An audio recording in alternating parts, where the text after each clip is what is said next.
এসেছি। আমি ইউসুফ ভাই পরিবারকে ধন্যবাদ জানাই এত বড় একটা বছরের প্রথম দিনে এত বড় একটা সুন্দর উদ্যোগ নেওয়ার জন্য।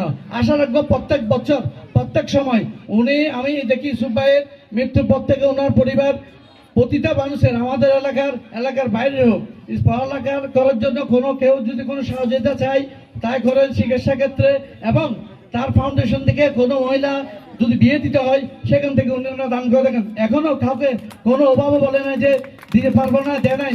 যারা চাইছেন আমার দেখা মতে তাদেরকে ততটুকু সহযোগিতা করে গেছেন এবং ভবিষ্যতে উনি করে দেবেন। আর একটা কথা বলি, এখানে আছেন আমাদের শামসু ভাইয়ের জন্য সবাই একটু দোয়া করবেন। উনি আমাদের পাকুলিয়ারের সন্তান। উনি 2008-এ নির্বাচন করেছেন, এইবারও নির্বাচন করবেন। আর এখানে যে কি কেউ বলে এগুলো আমাদের শোনার বিষয় না। আপনারা মাথা রাখবেন, ওনাকে যদি আমরা কাছে পাই আমাদের বিপদে আপদে আপনাকে যখন ডাকে